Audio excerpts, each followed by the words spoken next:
Tito, what's going on, brother? That's good. How are you, man? Everything's well? Yeah, everything's good, man. Can't complain. It's early. Did I wake you? Nah, it's good. It's a good time. I was about to get ready anyway.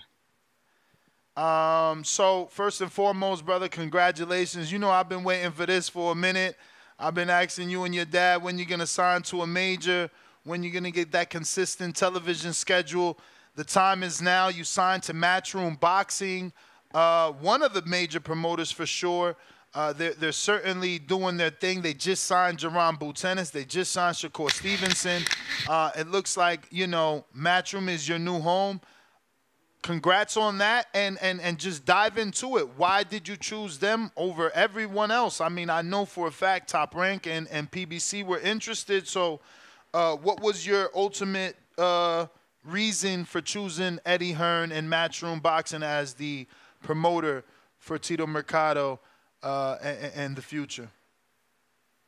Man, I think the most obvious reason, obviously, they got a big platform, but I think right now they're the only promotional company right now that's doing big events and doing big fights. I think they're making the big fights happen, especially over there in Saudi Arabia with His Excellency.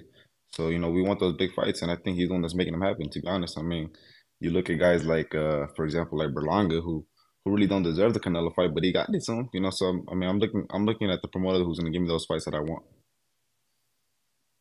And what are the fights that you want? Because you're saying big fights at 140. Obviously, you have champions in Teofimo Lopez, who's with Top Rank. Rayo just became a champion. Jose Venezuela with PBC and Amazon Prime. You have Liam Paro with Matchroom, who's with you. And I think that's it, right? That's all four of them. Yeah, I mean, look, you got Paro, you got Hitchins, who's on the Matchroom stable, Buello. obviously Buello is the too. WBC champion on the PBC side. Yeah, PVC side, but on Matchroom, the fights are easier to make is obviously the Paro fight, Hitchison's. But obviously, Matchroom works with everybody, so it's easy to make those fights. And now we got Shakur Stevenson on my table too, so that'll be a fight down the line too that I'm really interested in, and it won't be hard to make now. So you see Shakur going to 140 soon?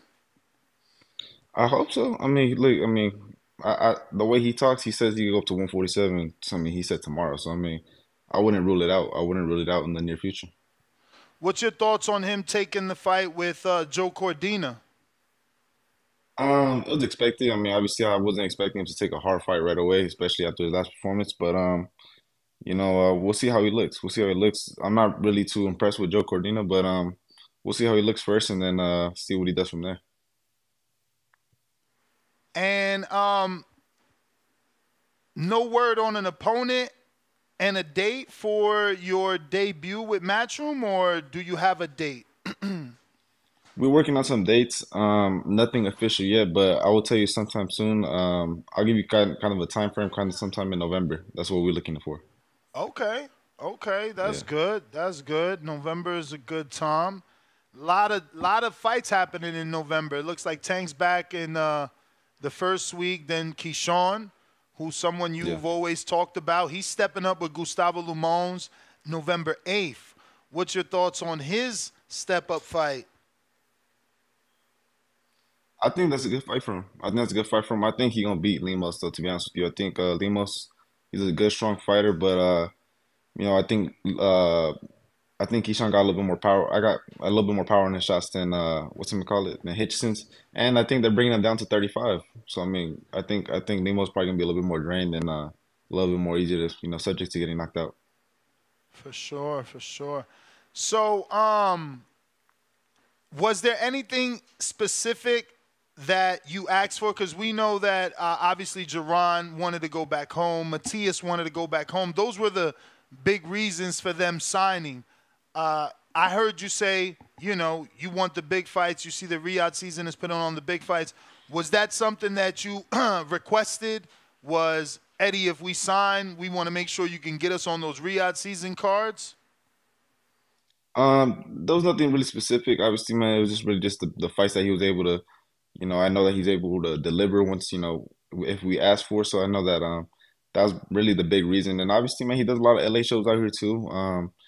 I think it just kind of like I said, man, it's just more of his track record that he's been he's been putting up so far, man. He's been putting up great fights, like I said, and I just want to be a part of that.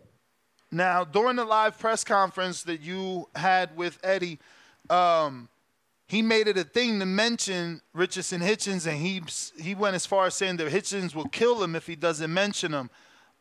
Did you take it like Hitchins wants to fight you, or like Hitchins just wants to be mentioned as another one of the top 140 signed in Matchroom? Yeah, no, I didn't take it like that. I think he just wanted to be mentioned as one of the top ones in 140. But like I said, the way I've been seeing Hitchison fight the last couple of fights too, I don't think he's ready for a world title fight. So, like I said, that fight could definitely be down the line too, and maybe for like a title eliminator or something. So, I'm down with whatever, and I'm down to hit some chins. So, I'm with it. Down to hit some chins. I'm really happy for you, man. I'm glad that this finally came, man. I've been telling the world about you. I feel like you got overlooked for Prospect of the Year when you have a phenomenal record. Your dad did a great job. He deserves at least a mention for Manager of the Year for being able to get you all those big names. But before I cut out, I have to go to the people's questions. We have a few from them. First one is Nate from Alien Games representing Denver. Good to finally see you sign with a big promoter. I'm excited to see what your career turns into. My question is, what hobbies do you enjoy outside of boxing, and what is your go-to hot sauce? That's interesting. Go to hot sauce. I ain't gonna lie to you, I'm not really too much of a spice person like that, but yeah, hot sauce. I don't know. I gotta probably just say like tapatio or something like that. Nothing too crazy, but as far as hobbies, man, I probably just be golfing and like at the shooting range and stuff like that. Those Oh, are pretty wow. fun to me. That's what I usually be doing when I got free time. At least this training schedule, man. It'd be crazy. So when I do got time, golfing and shooting for sure. Nice. We got Octo that says, greetings, champ. Congratulations on the new signing. Who's your favorite music artist? And give me one movie I should watch. Ooh, damn. Okay.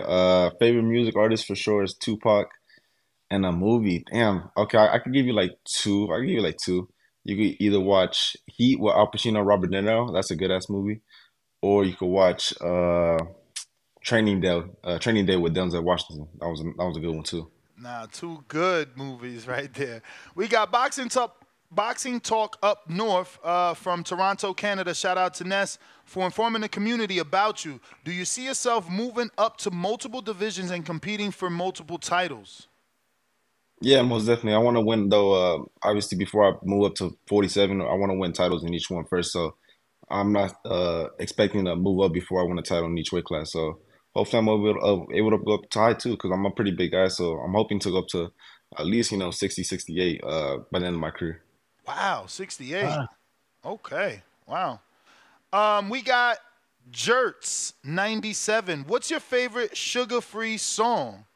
Salute from Ooh, SoCal, born in Upland, grew up in Ontario for a bit. that's a good one. I think if you stay ready or while you bushing, either one of those has to be the top ones.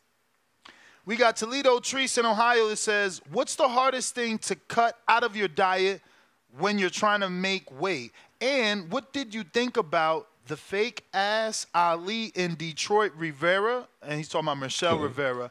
I Yeah. think Alfredo Santiago or Montana Love should be your next fight. He's still in my thing. I've been telling people I want you to debut with Montana Love.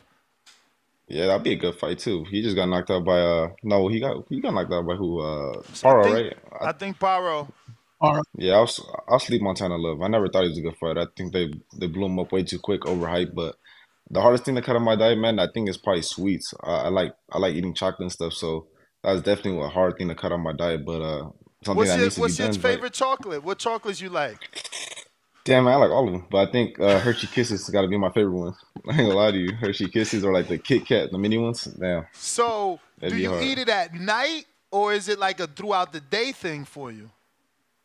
Yeah, it's kind of like a throughout the day thing for me. Oh, It's not like wow. a specific, yeah, it's not like like a specific time. So it's like, obviously once you cut down to that last couple of weeks, when you gotta make that weight, it's like, damn, you'd be like, I'd be fiending Wait, for it. so you could still eat chocolate while in camp, but just when it's time to cut, you cut it out? Or you're saying during camp you don't eat chocolate at all? No, I still eat some, but I limit myself to how I usually eat when I'm off of it. You get me? So I usually limit myself, and obviously once it cuts down to the last 2 3 weeks, I kind of try to I cut it off completely.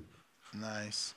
We Yeah. got James Valdez from San Antonio, Texas. He says, I see Dalton Thunder Smith is in your near future. What do you think about him as a fighter, and how will that fight play out against you? I think that'd be a good fight. I think that would be a good fight, especially in the UK. I think like somewhere in the Wembley Stadium would be dope. I think that would sell out under like Anthony Joshua Wait, card. I think that'd wait, be dope. wait, wait. You want to go to the UK? Yeah, I think that'd be dope. I think I'll get new fans. Obviously, Matchroom, I mean, they based out of the UK, so they always put up big shows over there. I think that'd be dope. I want to expand my thing more so outside of the US too. I want to be able to be, I want to say I'm a global icon too, not just a USA star or, stuff like that. So I think that'd be a dope fight. And I see myself knocking him out. I thought he had a good performance with Cepeda, but Cepeda's not really like that. So I think I really expose Dalton Smith. Now, we had a debate, but you got to wipe everything you just said out your mind. Don't whatever you said doesn't have anything to do with this. It just triggered this conversation, right? So, Yeah. our debate was my belief as the host of this show is that boxers do not dream of one day fighting in Wembley or O2. Their dream is to fight in Vegas or New York, whatever we consider the mecca of boxing. Uh, do have you like is that your did you ever dream of fighting in Wembley, and is that like on your list, and is it the top of your list, or is Vegas and New York before Wembley? That's a good question. No, I never thought of dreaming of fighting Wembley. I'm gonna be honest with you, but I have dreamt of fighting all over the world. I did one already in Nicaragua, and that experience to me was dope. I thought that was, I was like I said, man, it was a different experience. And just watching these fighters I used to watch, man, they used to fight all over the place. They used to fight in, Philippines, and the Thrilla Manila. They used to fight in Africa. So I kind of wanted to do the same kind of thing. So, but definitely I wanted to fight in Madison Square Garden in New York. Vegas is at the top of my list, but there's a lot of fights there, so I know that's always gonna come. But really, I want to fight all over the world. So that's kind of to answer my question, not Per- specific to Wembley. Perfect. And that triggered another one. Nicaragua. My audience was asking, and I said, I think I know you're Nicaraguan, but I think you're also Mexican, or is it just full Nicaraguan? No, yeah, I'm half Nicaraguan, half Mexican. Okay, okay, so I was right. So I just wanted to make sure that they knew that. The next one here is from David Garcia. What would you say is your best attribute as a fighter? And could you see a fight versus Brandon Lee on a 5 versus 5? And that is true. Brandon Lee signed to Frank Warren. Now they're doing business. Wow. Okay. Can you see that by the end of the year? And what is your best It, attribute as a fighter? I think my best attribute as a fighter is probably just my jab and my ability to adapt to kind of anything in the ring.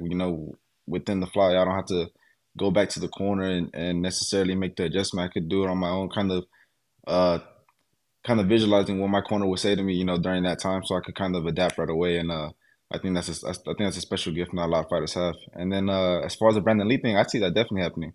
I don't know if they're gonna do a 5v5 that soon, probably at the end of the year, but I would definitely love to handle that 5v5. And if they include the 140s, I'll definitely ask her for that Brandon Lee fight. I think that would be a big fight.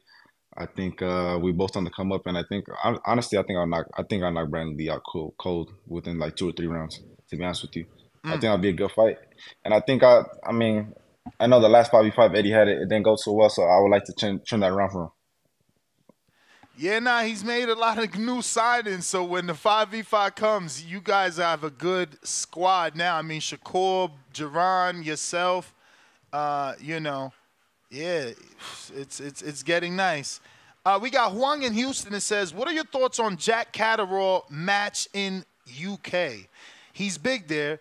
It makes Eddie happy, and I think a fight you can win. Now, obviously, I don't know if he remembers that Catterall is actually fighting Regis, so I don't know Yeah. if you want to just consider Catterall or Regis Catterall winner.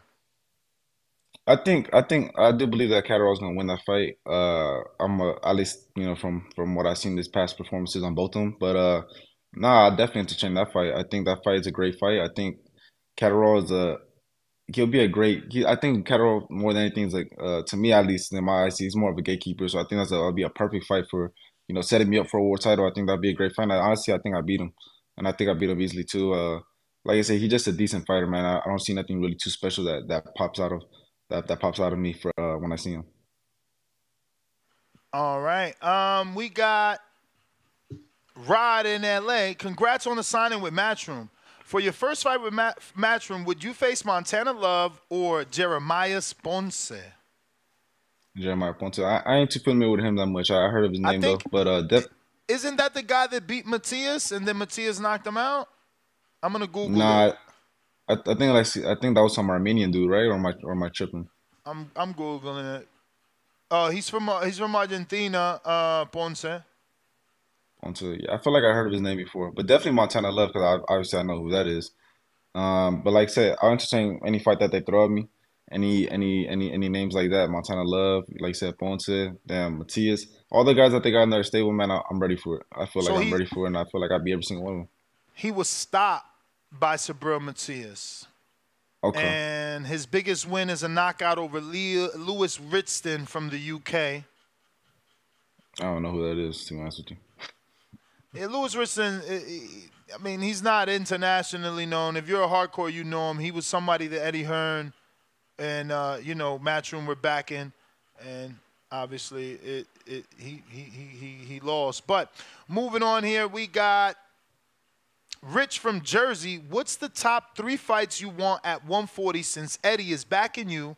And did you know Ness been your biggest supporter?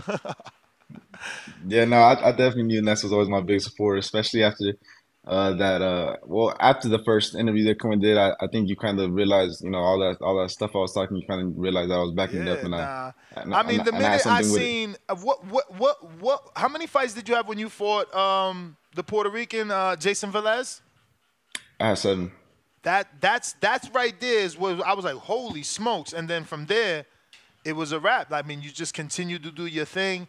It was just unfair, man. I mean, you beat Lundy and didn't get ranked, and then Scooby comes behind you, beats him, and he gets ranked. But finally, you're with Matchroom. They're gonna make sure you're ranked, and things will go a lot better. And the world now will see what we've been talking about. But yeah, man, he says the 3 fights you want that you think Eddie can give you at 140. For sure, Leon Paro.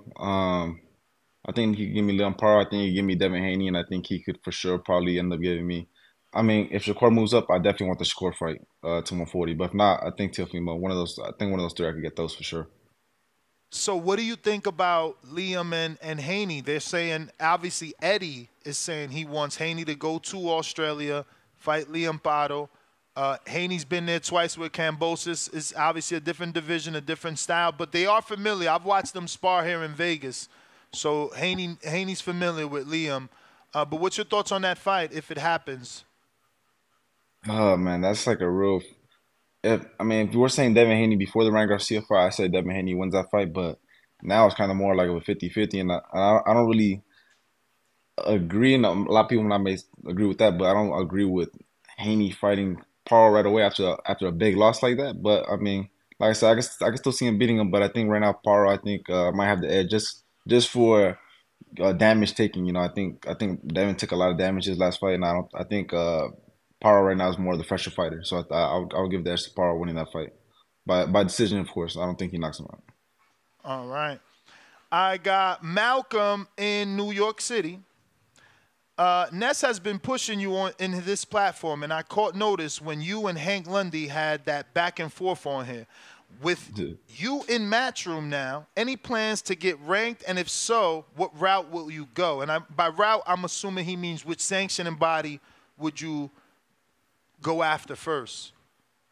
Right. No, most definitely. I mean, obviously, we're looking to get ranked. We want those world titles, right? So we're looking to get ranked. And as far as the titles, I got nothing specific to be honest with you. Like I said, I know uh, what's him call it. Paro has the WB. Which one he has? No, Or he's he has the the IBF. He has IBF. the IBF. He has the IBF, and then you got David Haney with the WBC. So I'm sure they'll probably want to push me those 2 routes since they work with those 2 more continuously. Obviously, Teofimo's with Top Rank, and then of course, we got Rios with PBC. So I think most likely, if anything, they're gonna try to push me to the BBC way and the IBF. Now, there's some cross-promotion fights that are on the zone. Have you and your dad considered the potential that maybe you can end up in a Jose Ramirez fight, a Arnold Barboza fight, a Kenny Sims fight, Jack Catterall, Regis? All these guys are on the zone. Did you consider some of the guys across the street on Golden Boy that are still the zone? Yeah, I considered it. Don't get me wrong. Like I said, I know Eddie works for everybody. That's the good thing about working with him. He doesn't rule nobody out. So I could definitely see those fights happening if the other side wants it to be made. But as of now, I don't think they want to be made. Like I said, man, I had the Barboza offer earlier this year and they turned it down. So we're gonna keep knocking on the door. I know Kenneth Sims. Obviously, he's one of the new signings at Golden Boy 140. I seen his last fight. I wasn't too impressed with him. I think I knocked his ass out too. So, Bro, you think you um, knock out everybody? I'm being honest though. I'm being honest. It's not because I'm just a dude that just comes forward just throwing power shots. I know how to box too, so I know how to set it up. So I feel like these guys 10, 12 rounds, that's a lot to deal with. Those 10, 12 rounds. Either I knock them out or they just quit in the damn stool like the rest of my opponents been doing. So either one of the two gonna happen. Do you think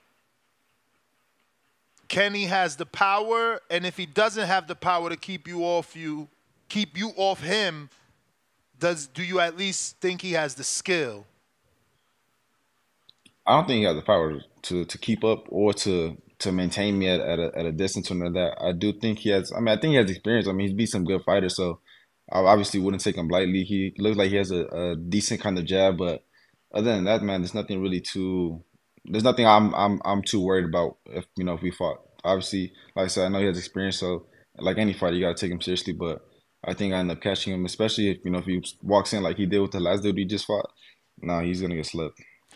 Bro, you're a breath of fresh air. I hope this don't change because I know ever since I've been interviewed, you've been talking like this about everybody. Keyshawn, Yeah. Shakur, everybody. So I hope it just continues and you get to prove it because it's going to make you a star to be able to say what you can do and actually do it.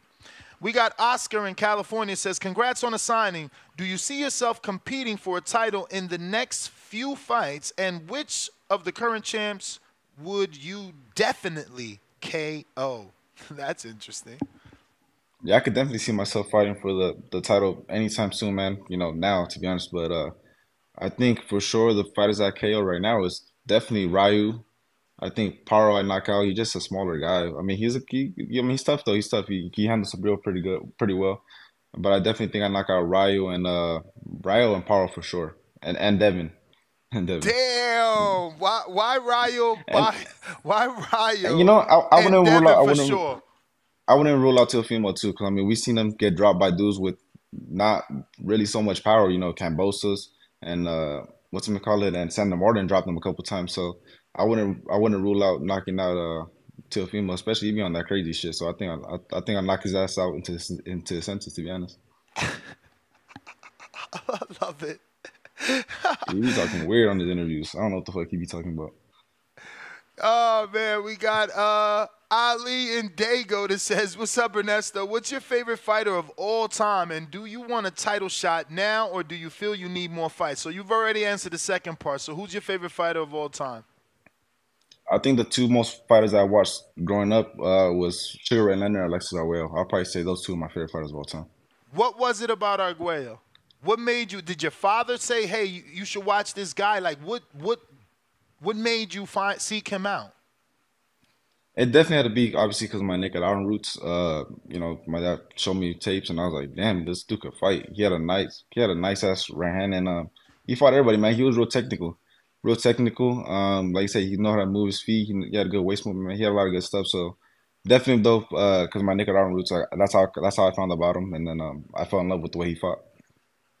I got James in Atlanta that says, "Do you feel Devin Haney is as good as he really thinks he is?" That's a good. I don't know. You gotta ask David Haney that question. But we're gonna see how he looks on his next fight.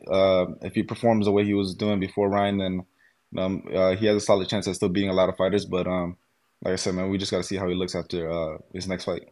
So, in your opinion, not that it doesn't matter, but it sounds like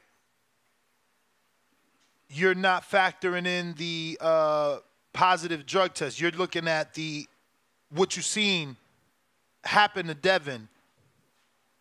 Yeah, because I mean, like I said, man, whether or not those drug tests are true, because a lot of people still don't, whether I mean, they don't believe, they still feel like it's tainted and stuff. So I mean, I can't really say if it's true or not. That's unfair for me to say that, oh, it didn't happen, and obviously, that's still.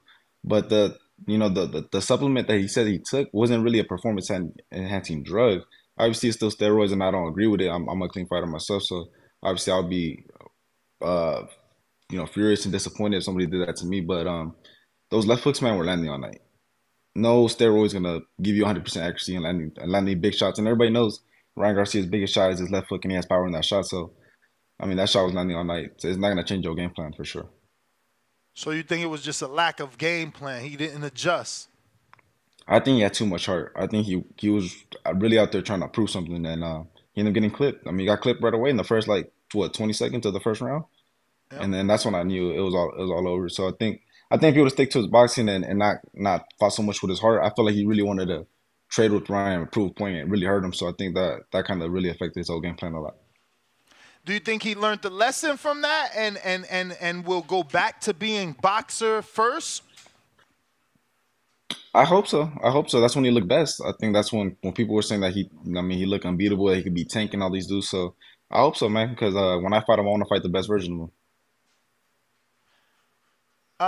We got David from Phoenix. Growing up, was there any boxer that style you tried to model yours after? Congrats on signing the Matchroom. Oh, thank you. Like I said, man, Arguello, Stewart, Leonard, I picked up some things from Roberto Duran. A lot of these fighters, I kind of pick up little things. I used to like watching Edwin Valero a lot, mainly because he had a lot of tenacity. I liked his mentality coming into the ring. He wanted to knock motherfuckers head off.